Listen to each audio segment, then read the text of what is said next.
Welcome back to the pack. It's TheWolfeCraze. Today we're going to go over the new Alvo patch updates for the Quest. We don't have a PSVR one yet, but that should be coming in the near future once the Quest version is updated to the level that the PSVR version is. But we're going to talk about the very first patch. I don't remember what the patch number is. I think it's 1.2.2 or 0.3, and then the other one, which is 1.2.4. If I get those numbers wrong, we'll figure it out. We'll see in this video. If you go over to the Facebook page, you can always be updated on the new patches coming to the game over on the Quest version and the PSVR version. At present, we're only working on the Quest version, so keep that in mind as these patch updates come out. They're going to be specifically for the Quest until the Quest is updated enough to be aligned with the PSVR version. Here on the Facebook group page, you can see Steve had posted back on March 28th, so that's not even a month ago. The very first update for Alvo is out on the Quest. The reason why it took at least a week for the patch to come out following the launch was because that is something that MetaQuest requires. You leave the release as it is, as they had tested it and QA'd it for at least a week before you do any updates. I guess that is a standard procedure for their release of titles on their store. That being said, that out of the way, here's what the patch says. An update to the Quest 2 version is available now. It's our first patch update, and we have focused on the most common feedback from new players, which is in relation to the controls. The controls were a big thing for people over on the Quest, for the simple fact that there's a pretty standard button layout for a lot of the VR shooters on the platform. If you take into consideration Pavlov, Contractors, Onward, you take all those big names and you compile them, you'll find that a lot of the mechanics, the control button layout and the mechanics work relatively the same. And when Alvo came over, it wasn't the same. You gotta also remember it was a port from the PSVR, so it's gonna be a little bit different, and the stylized mechanics of the game are also vastly different than those three titles. So the button layout is going to accommodate the playstyle as well as the port for an easier adjustment. And in the previous update, we did talk about how there are different button layouts that you could choose from. One that is familiar to and almost identical in a mirror image of the PSVR version, and then one that is slightly modified so that there's a augmented or abbreviated manual reload system. However, with the feedback that came back, there were requests for certain changes, and here are the changes. Furthermore, there's also a utility belt that was added. It wasn't really a utility belt, it was a vest. So you will now see a vest on your character. It is not going to match the skin that you have. It's standard at present. I don't know if it is going to be changed. My hope is that maybe in the future, when things are a little bit more stable in terms of design and the way they want it to be played, those will be a little bit more customizable. As of right now, at present, it's standardized, but it's there to provide a visual aid as to where to grab for the magazine and or clip and the grenade, so that players have some sort of visual indicator rather than a haptic or just a haptic indicator of where to grab to get the magazine clip or the grenade.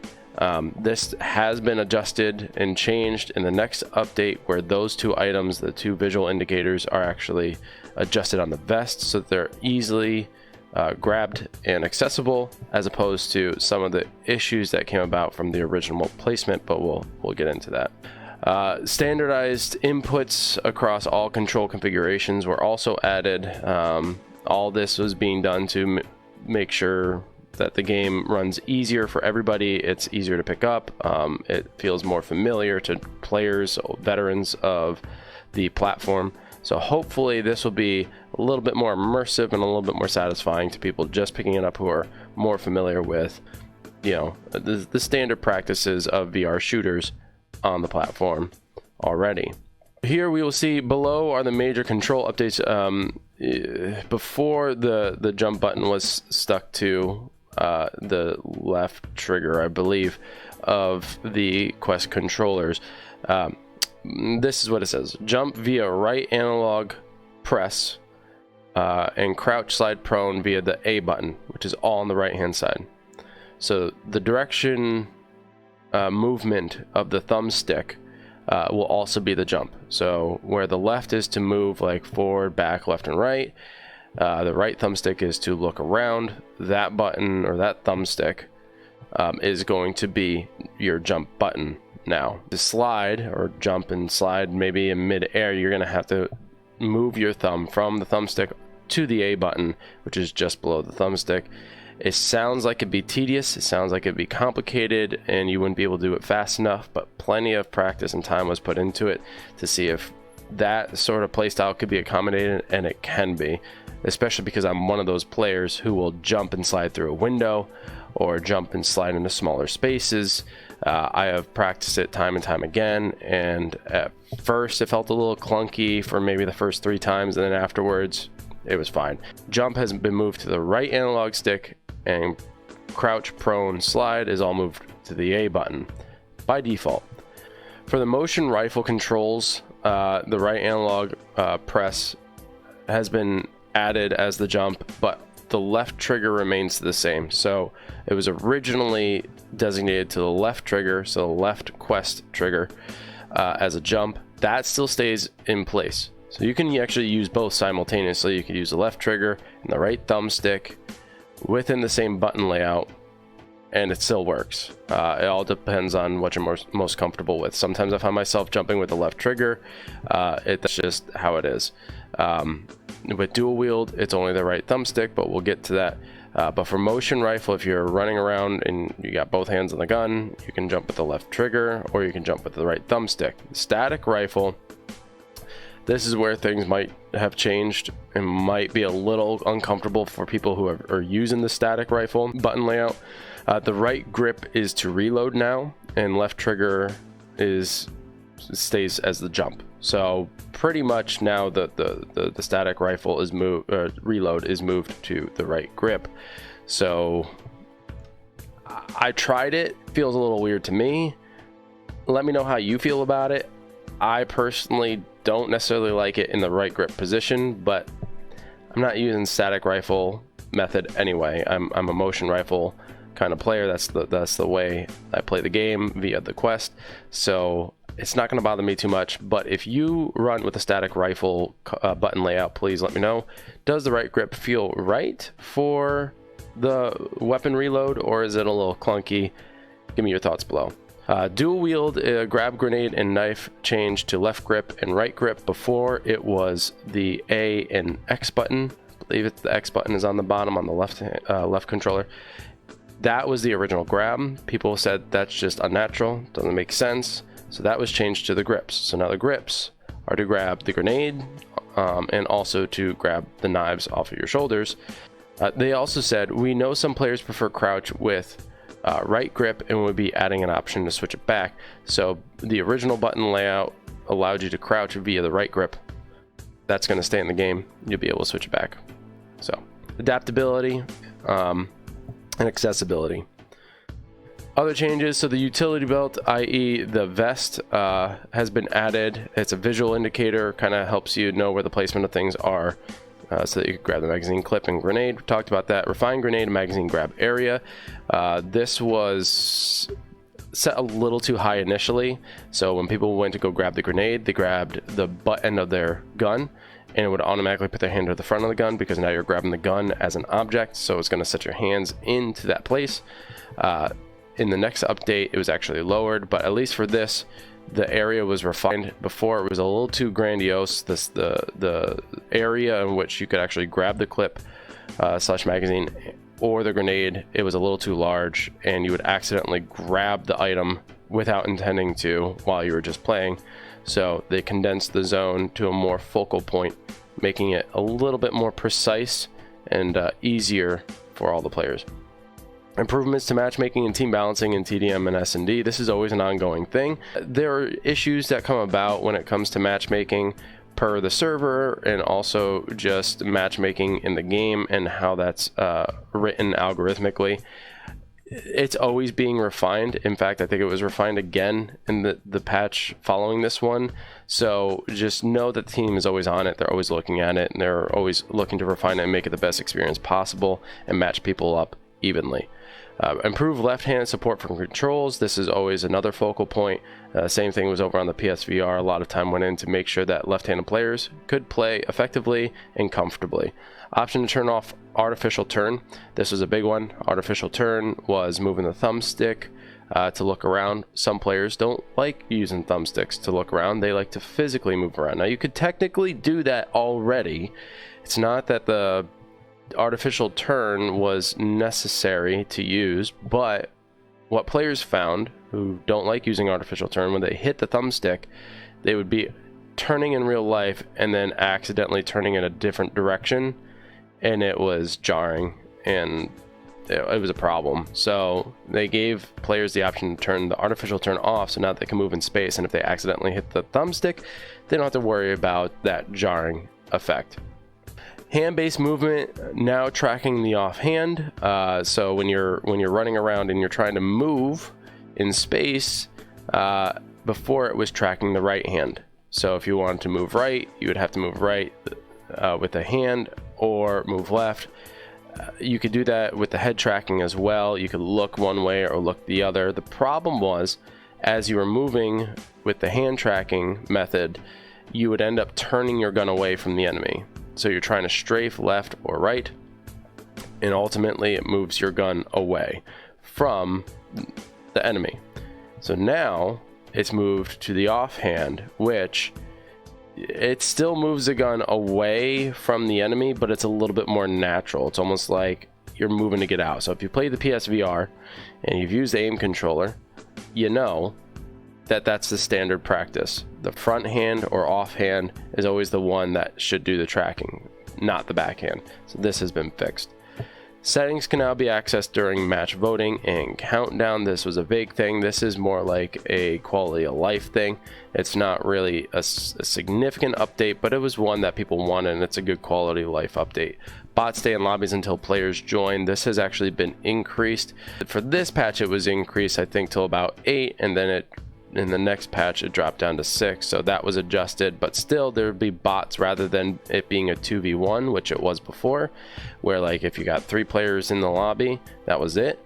There were no bots to fill those spaces. It just became a very uncomfortable situation for everybody. So now bots are in the lobbies for a duration of time until it's filled up more, and then the bots will leave.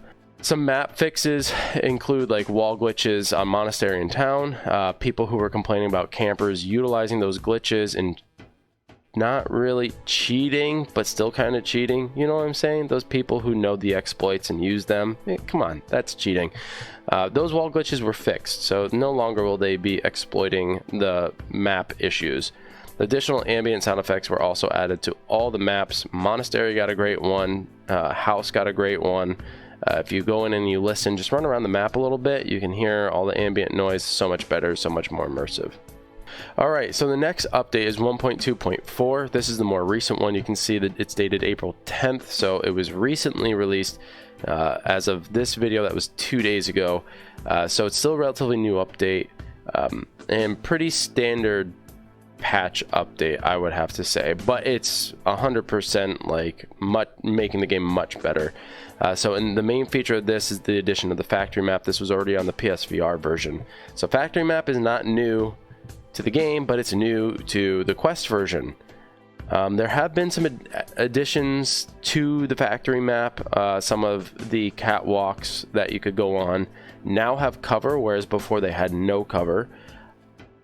This is a good thing.